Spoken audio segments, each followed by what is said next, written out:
So mushroom mining 101, that's not digging for truffles, but actually data mining in iNaturalist. And this is just the like main screen for iNaturalist. So if you want to find it, it's iNaturalist.org. And you have to just sign up, create an account, and a lot of you already have them. We talked last month, we talked about our project, the MAW kind of umbrella project on iNat. But this time I wanted to show you this explore function. So basically, this is your homepage once you've logged in, and you see these different possibilities, and you can also see your feed. So, my feed here, you can see my pal Isabella posting some awesome finds as always. That's a really cool lichen. I don't even recognize it. But anyway, this explore button is where I go when I want to see what's going on kind of in my area. And when I hit it, I get all these observations. And these are observations from all over the world. They are just whatever the last few things that people globally posted, which, I guess one of them is a mushroom, so that's of interest to us, but it's not exactly in the right location for us as it is in New Zealand. So we need to find a way to narrow our scope. And I approach this kind of from a few different directions. So, who, what, when, where. I didn't include why because why, it's the mushrooms. But when I say who, I mean actually users. So there are some real super users on iNat. Like we've had people speak at our club before, like John Plishke. He's a real super user. I mean, he has more observations of fungi than anybody on iNaturalist. A rising star who just recently joined iNaturalist is Jacob Kalikman, who talked to us a couple of months ago. So he's another user who's posted that. I think he has at least 1,000 different species already that he's posted. So Alan Rockefeller is another one. But so these folks, they've posted a lot of their finds, and you can go through just their individual pages to like look at all the species they've found. And a lot of them come to our area sometimes for different forays. So like John Plishke, I was talking to Mitch about this, John Plishke clearly came to the last NAMA foray that was in the area, which I guess was in Virginia at the place where we went morel hunting earlier this year. And because I was going to a new town that I had never been to, I was like, let's see what mushrooms people have seen in this town, in the past and where they look. And I saw John Plishke, and then I immediately went to his page to see what are all the species he found, what time of year was it. So that's what I mean by who. What? I mean mushrooms. What species of mushroom, what genus of mushroom. And then when, I'm thinking just time of year. And that could be month, but it could be even more precise than that. It could be today, or it could be any date. Or it could be any range. And then where, obviously I'm thinking about location, and that could be, as tiny as my backyard, which has a lot of observations in it, but it could be as big as the whole like DC metro area. So I guess to start with, this is the same page we were at. We hit the explore button, and then over on this side, you can see there's a filters button. And when you're trying to data mine in iNaturalist, filters are really your friend. So I clicked on filters to show you all these choices that come up. And, if you just want to look in general at, all fungi, then you can click the little mushroom guy here. But you can also, be more specific in terms of up here typing in. You guys can see my arrow, right? I think. Yeah, I can. Okay, so, yeah, terrific. Okay, so you can be more specific in terms of typing in the species that you want. And then over here, well, I'll say, okay, so the next thing is when, and when is a really big one for me. So there are some cool functions here. So like I said, you could pick the exact date, and that could be any date you want. So I often look at today. because I want to know what's happening literally right now. Not really that helpful at 9 in the morning, but really helpful when you're having insomnia at 11 p.m. because then you can really see what people found. You can do a date range. I do a lot of date ranges. I'll often, let's say I have a trip planned. So, when we go to West Virginia, I'm going to make a date range probably for the, 1 to 2 weeks on either side of the weekend that I'm going. And I'm going to search for all the species that have been seen there. And I'm at those times, and I'm going to try to figure out like, what is my top goal? Like what's been seen there that I really want to see. I could also do a date range just of the last couple weeks. Like when I get, if I haven't been out for a while, I've been really busy with work, and I want to see like what's been going on, I could just do, the last week while I was working. And then I could also do, years. If I wanted to compare, what's been going on this year versus another year, I could make the range from, December 1st, 2020 to 2021. I actually was doing that for a while to see like just how many more observations there were during the pandemic compared with before. I mean, it's like unbelievable how much people were really picking up during that time. But this is the coolest thing. So the last one that I've clicked here is months. And this feature is so terrific because you can click on as many of these months as you want. And it's not just 1 year, it's all years. So I can click right now on July and it will just pick up all the Julys, this July, but also, I mean, people post things, people post pictures from like before iNat existed. So, and they post the date, hopefully accurately that they saw it. So I can really learn a lot about kind of at least in the last 10 years, because that's, how far, at least I think iNat is going back. I can really see what we have in this month. And I like to do this a lot in, some of the bad months, because I'm like, what should my hopes be? Like, should I have any hope? Like, I think we can all agree that probably like January and February are the worst months for us. Like, there's just not a lot happening. But even in those months, if you just stick with those months and do a broad swath in terms of geography, you might still see some kind of interesting things. You just have to figure out exactly where to look and be very kind of targeted in your approach. So I guess the where part is also pretty easy to do. So that would be if we had just hit explore and then we click where it says map here. So I think when we were kind of back at, when we were back at this page, you can see it's under list, but if you click map instead, then it would basically take you to this. And the nice thing about that is you can zoom in or out and pull the map around, and then you can, there'll be a button that pops up, and I'll show it to you in a minute when I do a little demo, but it allows you to kind of search within this screen. So I could search within the screen of the whole globe, but I can also search within the screen of, just Montgomery County or whatever. So this is what I did just for fun. I typed in chanterelles, right? And then I searched in the area that I think probably most of our members live. And it's like a heat map. I mean, like it's really cool. And what I could have done if I wanted, and maybe I'll do it in a minute, would be stick a filter on that.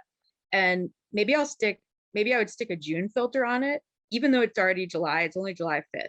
And we're talking early chanterelle spots, right? Like, I think we all know there are some earlier spots and then there are later spots, and you kind of have your own progression. But if you want to see where are they coming up first, we could eliminate probably 2/3 of these observations and like really hone in on where we should be looking early in the season. So that's a kind of cool thing. So yeah, so I'll just go to a quick demo, but not much because I know we're really short on time. But let's see. So maybe I need to do a new share. We're not short on time. Oh, okay. We like to hear this. Okay. Well, I mean, really, if you have like terrible insomnia, I highly recommend just going down this rabbit hole every night. It's a great way to not sleep. Okay. So okay, so let's say I was at the home page. That's my home page, like I said. Now I'm clicking explore. Same thing. Okay, I'm clicking explore. And then, I mean, do you guys want me to look at chanterelles or do you want me to look for something else? Well, look at chanterelles. Could you go into our project? We could, but And that would be like fewer observations. So I think I like see.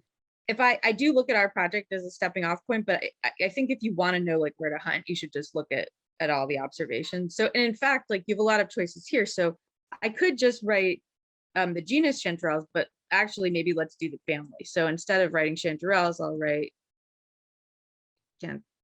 Canthalalis. So, well, we could, if I press the whole order, then we could get some hedgehogs in there too and some other yummy things. Okay, so then now I'm just literally grabbing the map and I'm gonna zoom in. Hopefully this is sort of intuitive to people. It's, you know, it's pretty easy to do. A lot easier maybe on your computer, but on the Is phone. this like all just full life currently, or is this? Yeah, I'm just on here real life. Yeah.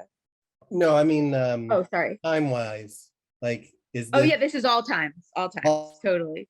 Yeah, and so here, the nice thing I think about doing a broader net is like if I had just searched Cantharellus, you know, I maybe wouldn't get black trumpets, I wouldn't get, you know, Craterellus, I wouldn't get hedgehogs. But so I always try to like look at a higher taxonomic level because I don't want to like accidentally omit things. Like for example, you know, Craterellus, Phalax, like, you know, our black trumpet around here.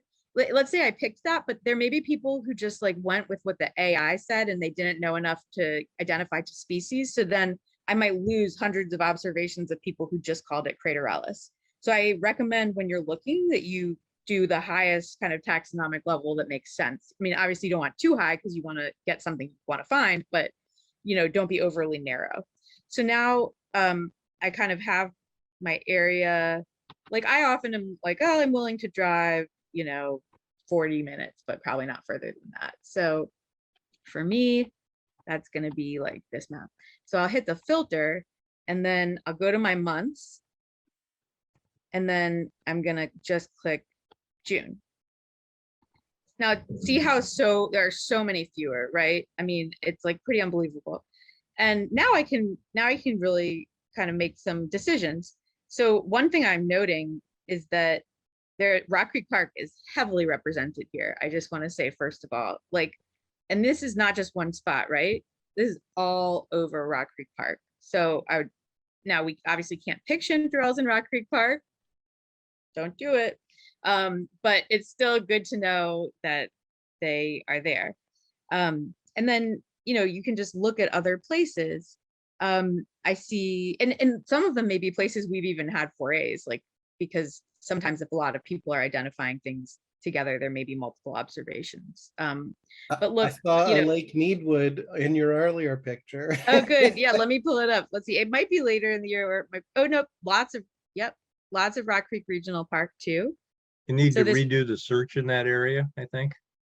yeah, Orange thing. I can zoom in on it, and then if I want, that's a great question. So right now, you know, I'm seeing the dots, but if I want the list on the right to be correct, then I do have to redo the search. Exactly. Now, some of this, it's picking up this kind of crusty thing, Tulisnella, which is pretty, I guess. I always forget that that's in the order, but it is. But some of these things, for example, like we know that Cantharellus severius, or however you say it, it's not really here, right? That's a European species, but a lot of people, that's what they identified it as. So great. So, you know, we have all these places. And now if we're trying to decide, hey, like, well, where should I look? This is a big park. We know that, you know, June 29th, that's pretty close to now, because makes sense. We would want to look at the later part of June. So, you know, right here. And you can just, if I want to go to this park on my phone, with the iNat app, I can find this observation and I can walk to it, literally. I can watch myself as a dot walking toward this observation. Now, it may be off by a few feet because you're in the woods, but it's often pretty good, especially, you know, if you're not too far away.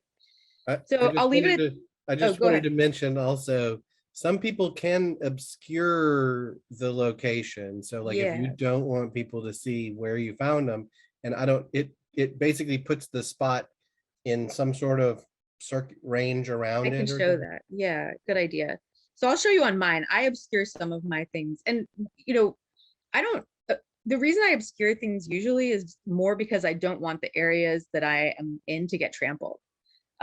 It's not that I wouldn't share locations. Like I'm actually like always happy to share with like a friend or a person or someone I'm chatting with in the club locations. But if you post something here, like what I don't want is for like 1,000 people who want, you know, like a morel, or like what I really obscure often is like if I see, you know, our local magic mushroom, like Psilocybe ovoida cystiodata, I always obscure it because I just know that like people are going to go trample and I don't want them to trample. So I can show you, let's see what it looks like to see obscured things on the map.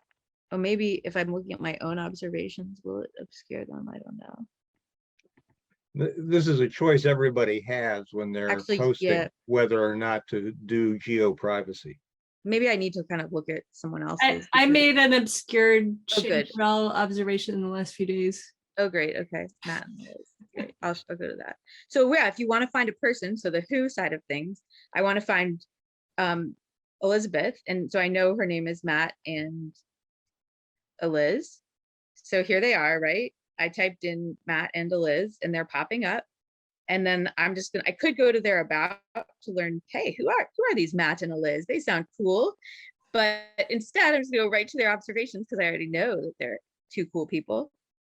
And see, we can look at their list now. What were their recent observations? Actually finding some very cool stuff, feeling a little jealous of all of that. Here we go. Yep. And it's private. So do you guys, you see this? It's totally private. So actually you guys did not even obscure it because you can obscure the location and there it will just sort of put a box around it and it'll show you, you can tell it'll put a dot somewhere, but it'll also make it clear that the dot's in the wrong place. If it's private, like I can see it, but it's not even going to come up in a location search. See, so there's nothing on the map. There, So just anyway, changed it.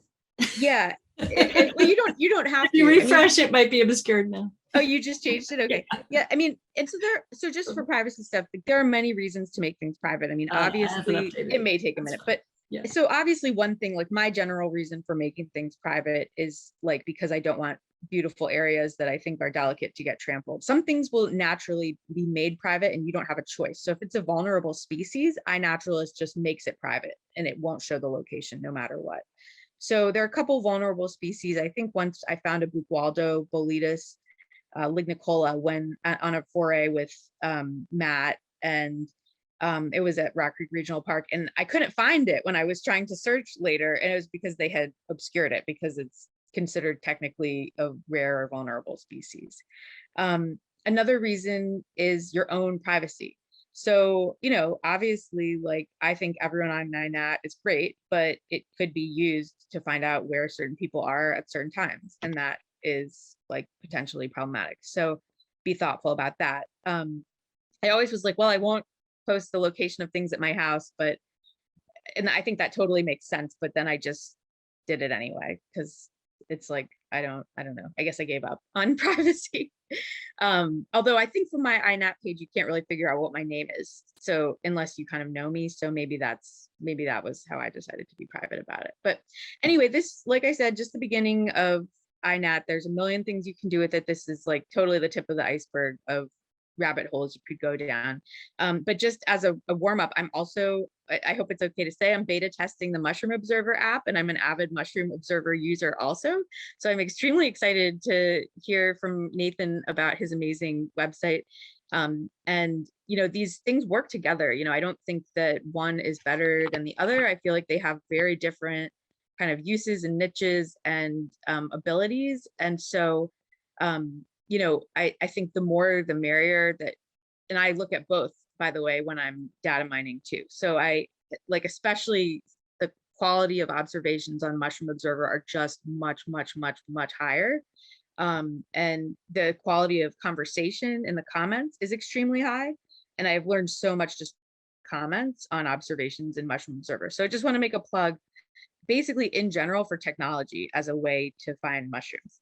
And I'll stop now. So thank you.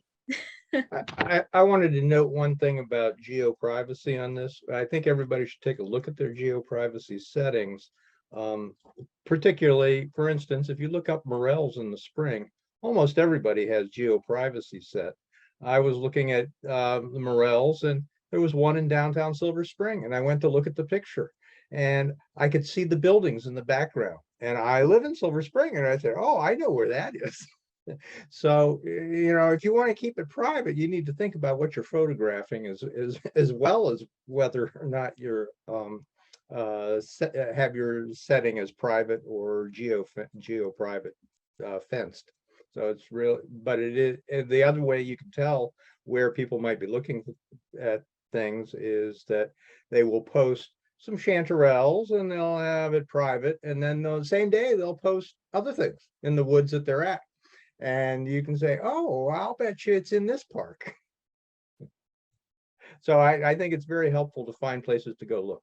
And that's very true. And another thing that John Plischke said, like literally a year ago when he spoke to us about his COVID road trip, not that he had COVID, but his road trip during the pandemic, was he said, if, a lot of people don't post morels, but where you find like Verpa, you might find morels, or where you find Gyromitra, you might find morels. So he said, think about species that grow together. You can also search for tree species. Like, to me, I'm trying to find as many new species as possible. So I'm looking for rare trees. There's a really weird like tree, then I want to find that tree and like look under it. And I've found cool stuff by doing that. So